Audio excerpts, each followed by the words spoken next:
পেয়েছি এটাই আশ্চর্য ব্যাপার। সকালে দাঁত মাজার জন্য টুথপেস্ট নিলাম, এর মধ্যে নাকি ক্যান্সারের উপাদান। নাস্তায় একটু পরোটা খেলাম, সেটাও আবার ভেজাল তেলে ভাজা।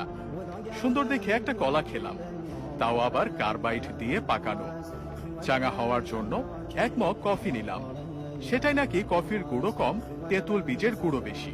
কাঁচা বাজারে গেলাম টাটকা শাক সবজি কেনার জন্য, কিনবো কি, সব তো হাইব্রিড সার দিয়ে ফলানো।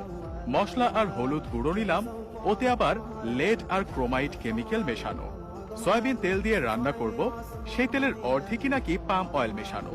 মাছ মুরগি খাবো, কিন্তু সেগুলোকে ভেজাল পোল্ট্রি ফিড খাইয়ে বড় করা হয়। গরমের দিনে একটু তরমুজ খেতে মন চাইলো, সেটা নাকি পটাশিয়াম পারম্যাঙ্গানেট দিয়ে লাল করা। বাচ্চাকে আমলিচু খাওয়াবেন, ওগুলোও তো আবার ফরমালিন দেয়া। একটু মিষ্টি খেতে মন চাইলো, জিলাপি নিলাম, সেটা নাকি পোড়া মোবিল দিয়ে মচমচে করা। ইফতারে গলা ভেজাতে শরবত খাবো, তাতে মেশানো হয়েছে ক্ষতিকর রং আর কেমিক্যাল। খেজুর কিনলাম, চড়া দাম নিয়ে ধরিয়ে দিল 3 নম্বরই খেজুর।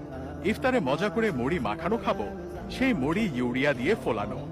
সরিষার তেল দিয়ে মাখিয়ে খাবো ভেবেছিলাম, সেই তেলেও তো ভেজাল। সুন্দর দেখে বড় বড় পেঁয়াজও কিনেছিলাম, খেয়ে মনে হলো বড়া খাচ্ছি। আলুর চপে আলুর নামগন্ধ নেই, বেগুনিতে বেগুন খুঁজে পেলাম না। সবজি চপ মুখে দিয়ে মনে হলো খড়কুটো চিবাচ্ছি। প্রোটিনের জন্য গরম দুধ খাওয়া দরকার, কিন্তু গাভীর পিটুইটারি গ্রন্থিতে ইনজেকশন দিয়ে নাকি অতিরিক্ত দুধ দোয়ানো হয়, তারপর আবার মেশানো হয় 1 বালতি পানি।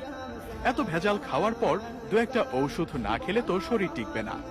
কিন্তু ঔষধ যে খাবো, বেশিরভাগ ঔষধ খেলেই হয় সাইড ইফেক্ট, বাকিগুলো আবার শরীরে কাজই করে না।